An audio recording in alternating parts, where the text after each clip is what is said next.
Ads లేకుండా latest episodes చూడండి.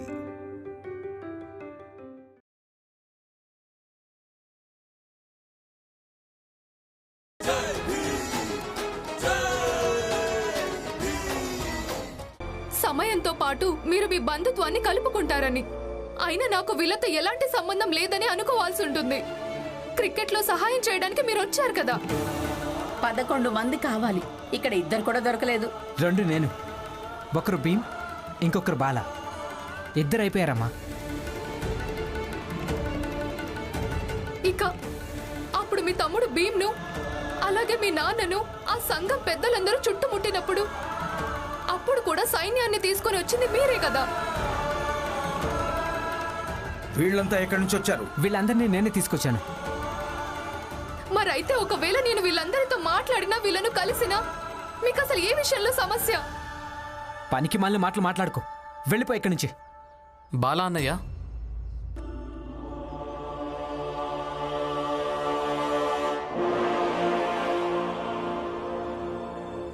అదుగో భీమ్ వచ్చేశాడు.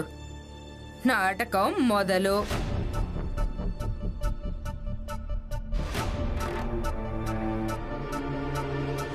వదన అడిగిన ప్రశ్న అది కాదు.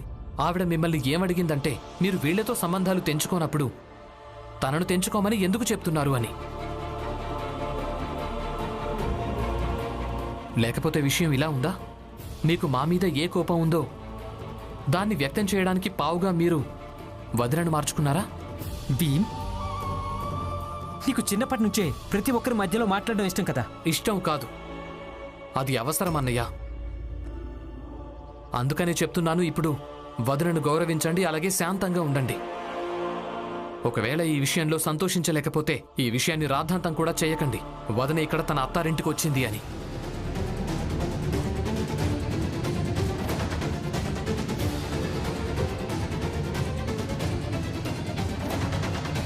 ఇక ఆరోపణల విషయం అంటారా? ఒకవేళ మీకు మా మీద 100 ఆరోపణలుంటే మాకు కూడా మీ మీద 150 ఆరోపణలున్నాయన్నయ్య. ఒక్కసారి నేను ఇక్కడి నుంచి వెళ్ళిపోయానంటే మరోసారి మిమ్మల్ని ఎప్పటికీ కలవను.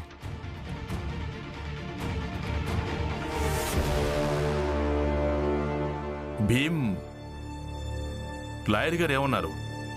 లాయర్ గారు ఏమన్నారంటే, ఈ అగ్రిమెంట్స్కి చట్టపరంగా ఎలాంటి విరుగుడు లేదన్నారు. ఏంటి?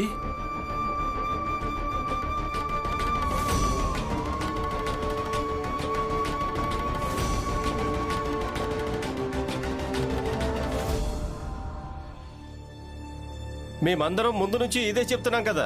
అదే కదా, కానీ ఎవ్వరూ వినిపించుకోకుంటే ఏం చేస్తాం? ఇప్పుడు వెనక తప్పదు. మేము వెళ్ళాలనుకుంటున్నాం. మీరు వెళ్ళాలనుకుంటే వెళ్ళండి, కానీ జోకు ఎక్కడికి రావడం లేదు. పెద్దొచ్చారండి అడ్డు పెట్టుకుని గిర్మెట్ కూలీలు అవ్వడానికి. అసలు నన్ను చట్టాన్ని అడిగే పెళ్లి చేసుకున్నాడా? ఏ పులియా, నువ్వు నోరు మూసుకో.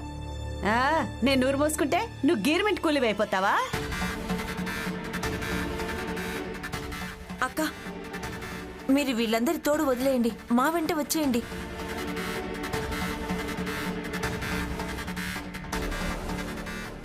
లేదు, మేం వెళ్తాం. ఇక్కడ నేనేమంటున్నానంటే మీరంతా కూడా నాతో పాటు రండి. పులియా, పిన్ని, అమ్మ, మీరందరూ.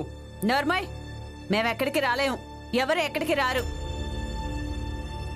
సరే అయితే మేమందరం ఇక్కడే కూర్చొని ధర్నా చేస్తాం.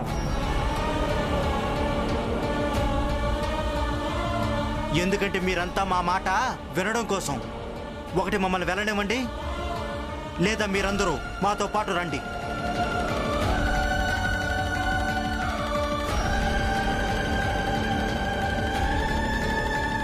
కూర్చోండి సోదరులారా.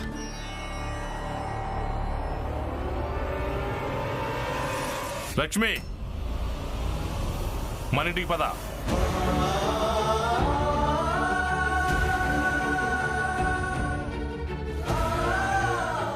నేను ఏమన్నానో వెళ్ళలేదా? మన ఇంటికి పద.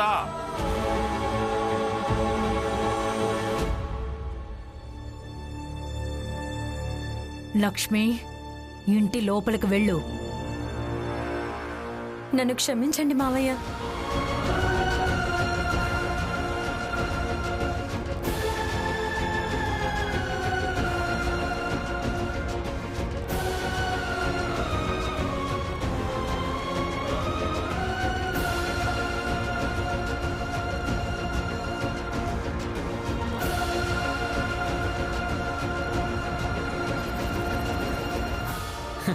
ఇది బాగుందా?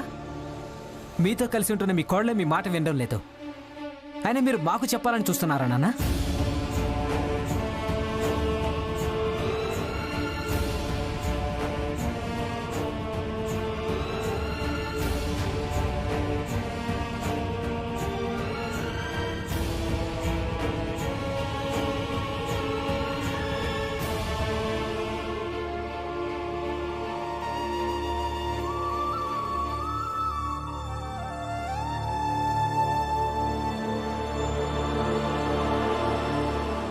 నేను పెళ్లి చేసుకునే సమయంలో నీకు చెప్పాను, నేను కాకుండా నీకు అత్తారింట్లో ఏమీ లేదని, వీళ్ళకి నీకు ఎలాంటి సంబంధం లేదని. లక్ష్మి, మన ఇంటికి పద. నేనేమన్నాను వినపడలేదా? మన ఇంటికి పద.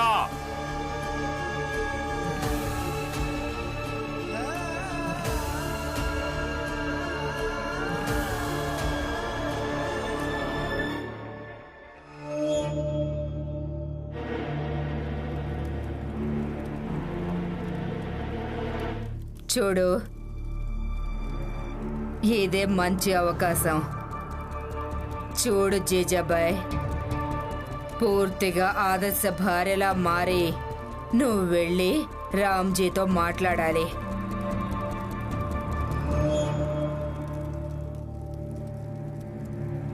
తన లోపల ఉన్న దుఃఖానికి గాలి విసిరి ద్వేషంగా మార్చాలి.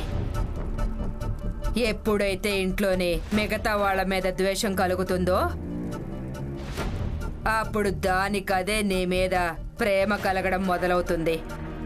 తర్వాత చూసుకో, ఇంట్లో నీ పెత్తనమే సాగుతుంది. ఉండు, ఏది తీసుకెళ్ళు, మంచిగా మాట్లాడు. తీసుకో, వెళ్ళు.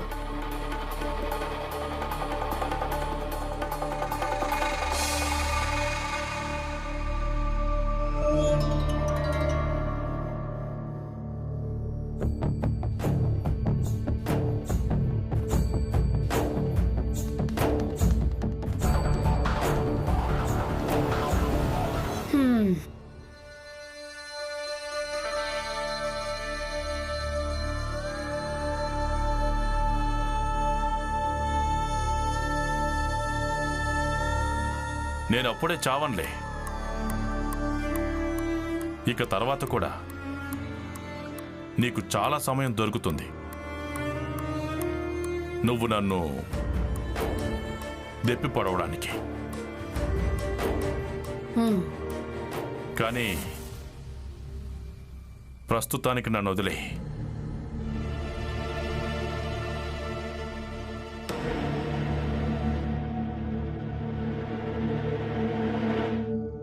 నేనేం దెప్పి పడవడానికి రాలేదు.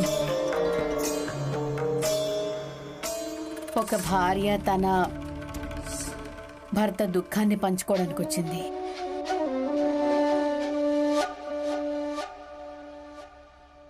ఏంటి? నువ్వు నా దుఃఖాన్ని పంచుకోవడానికి వచ్చావా?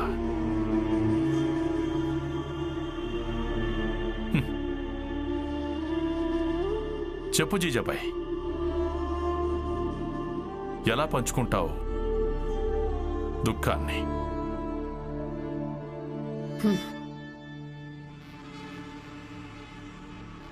నాకు అనిపించట్లేదు మీరు ఎప్పుడైనా నన్ను మనస్ఫూర్తిగా మీ భార్యగా భావించారని. కానీ నేనెప్పుడూ మిమ్మల్ని నా భర్తగానే భావించాను, మనస్ఫూర్తిగా.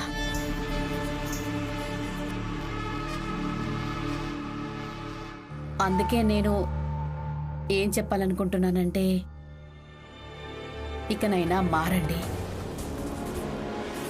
మీరు మీ కొడుకులు అలాగే కోడళ్ల మీద ప్రాణాలే పెట్టుకుంటారు. బదులుగా మీ కొడుకులు అలాగే మీ కోడళ్ళు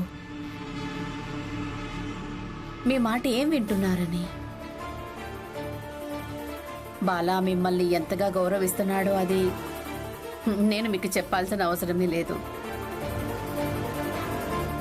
ఇక భీమ్ ఇంకా రమదేముంది, వాళ్ళ సిద్ధాంతాలు వాళ్లకున్నాయి. వాళ్ళ సిద్ధాంతాలకు విరుద్ధంగా నేనేంటి?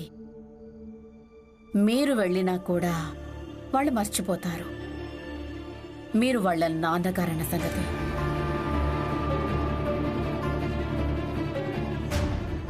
ఇక మిగిలింది లక్ష్మి. తను మీ ప్రతి మాట వింటూ ఉండేది, సరే మావయ్య, అలాగే మావయ్య అని. కానీ ఈరోజు తను కూడా మీ మాట వినడానికి నిరాకరించింది. జీజాబాయ్, నువ్వు నన్ను నా కొడుకులు అలాగే కోడళ్లకు వ్యతిరేకంగా రెచ్చగొట్టడానికి వచ్చావా?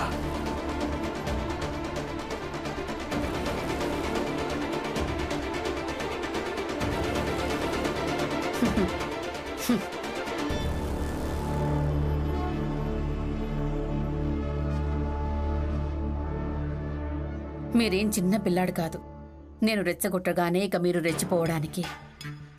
అయినా మిమ్మల్ని రెచ్చగొట్టడానికి నేనెవరినండి? నేను కేవలం మీకు ఏం చెప్పడానికి వచ్చానంటే, విజ్ఞప్తి చేసుకోవడానికి వచ్చాను. మీ కొడుకులను కోడళ్లను జీవితంలో ఒంటరిగా వదిలేయండి అని.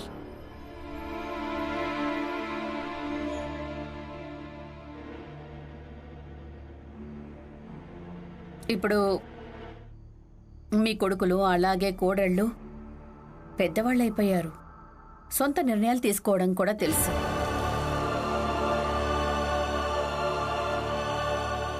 మీకంటే ఎక్కువ తెలివైన వాళ్ళైపోయారు. మీకు అనిపిస్తోందా మీరు వాళ్ళ జీవితాల్లో కలుగు చేసుకోవటం మంచిదని? మీరు అన్నింటినీ ఒక తండ్రి దృష్టితో చూస్తారు, అందుకే మీకు ఏమీ అనిపించటం లేదండి అసలు. కానీ నేను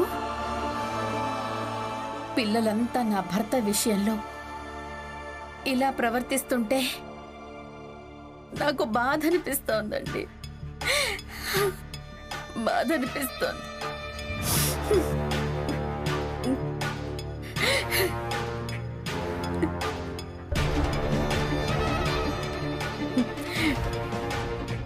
ఏం చేయను, ఎంతైనా భార్యను కదా, వదిలేండి. అయినా ఒక భర్తని భార్య అర్థం చేసుకోగలదండి, తనను జాగ్రత్తగా చూసుకోగలదు. మీ భార్య అంటే నేను, జీజాబాయిని.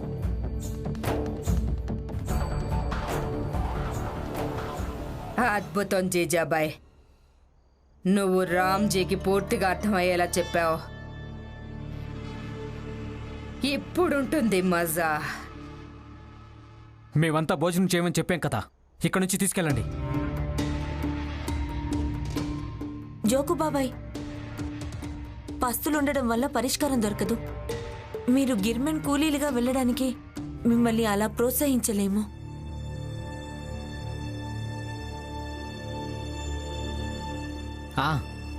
మా గురించి పట్టింపు లేనప్పుడు ఇలా భోజనం తినిపించి ఏం వ్యక్తం చేయాలనుకుంటున్నారు? బాలా అన్నయ్య, మేమేం వ్యక్తం చెయ్యాలనుకోవటం లేదు. కేవలం విషయం ఇంతే, మీరు మాకు అయిన వాళ్ళు.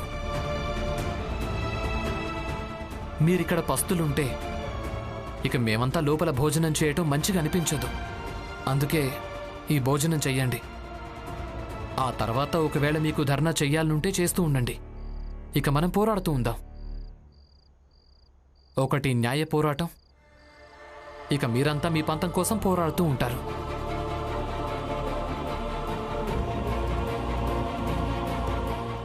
అయినా మీరంతా గిర్మెన్ కూలీలుగా మారడానికి ఎందుకు సిద్ధపడ్డారు? ఇదే రొట్టె కోసం కదా. ఇప్పుడు దీన్నే అవమానిస్తున్నారా? మీరలా చేయకండి, భోజనం చెయ్యండి. ఇక మీరందరూ వచ్చి భోజనం చెయ్యండి. చూడమ్మా, ఇదిగో తిను.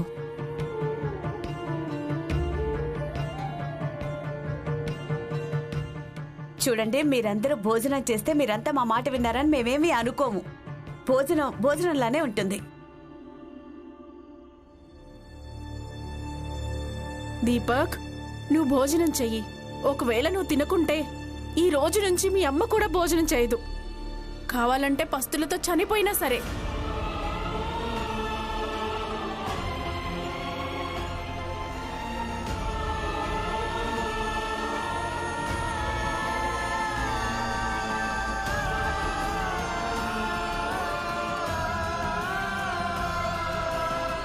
అమ్మా, అంత మాట అనకు. ఇవ్వు, నేను భోజనం చేస్తాను.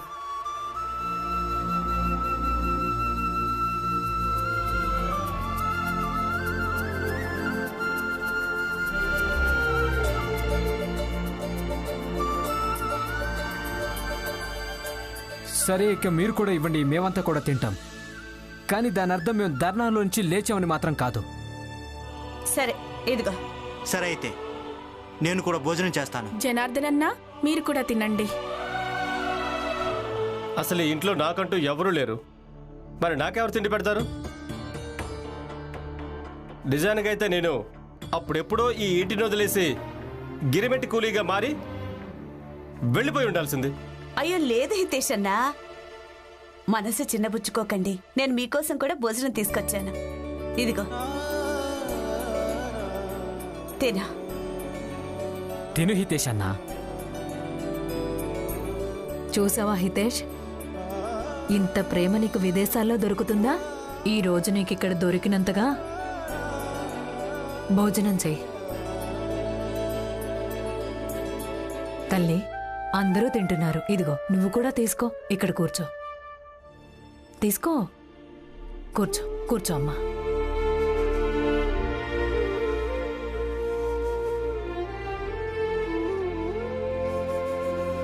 అన్నయ్య, మీకు ఈ భీమ్రావ్ ఇంకా నాన్నతోనే కదా సమస్య?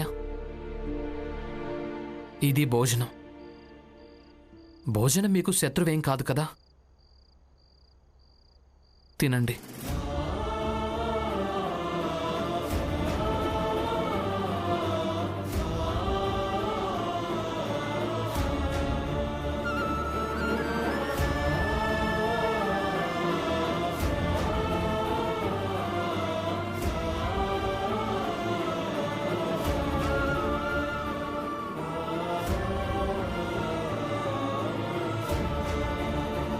నువ్విలా మాత్రం అనుకోద్దురమ్మా. నేను నా ఉద్దేశాన్ని మార్చుకున్నానని. గిరిమెంట్ కూలీగా మారి నేను విదేశానికి ఖచ్చితంగా వెళ్తాను.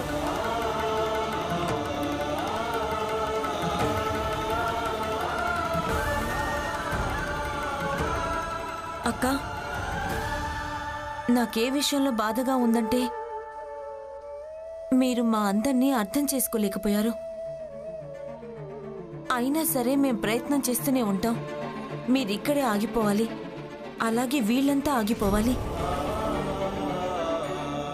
రమ్మా, నువ్వే మీ అక్కను అర్థం చేసుకోలేకపోతున్నావు. మా అందరికీ డబ్బుల అవసరం ఉంది. నా భర్తకు జబ్బు ఉంది, ఆయన కొంకణ్లో ఉన్నాడు.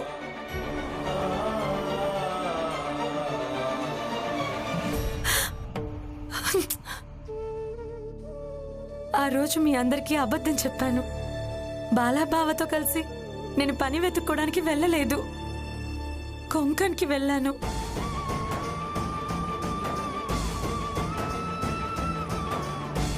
ఆయన్ని చూడడం కోసమే. అలాగే ఆయన్ని కలిసి ఒప్పించాలనుకున్నాను, నాతో పాటు గిరిమెంట్ కూలీగా మారి విదేశానికి రమ్మని. మీ అందరి మీదున్న మా భారాన్ని కూడా తప్పించొచ్చని.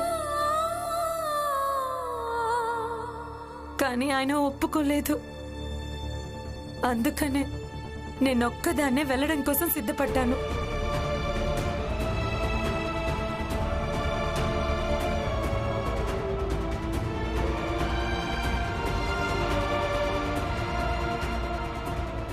నేను వెళ్ళడం చాలా ముఖ్యం ఆయన కోసం.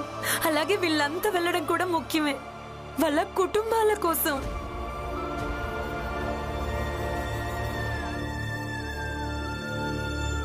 అయినా వీళ్ళందరి సంగతి నాకు తెలీదు.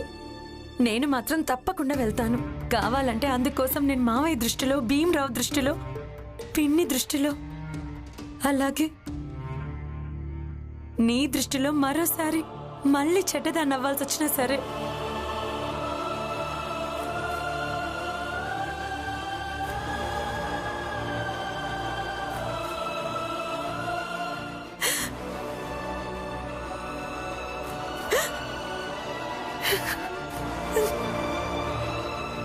భోజనం చెయ్యండి.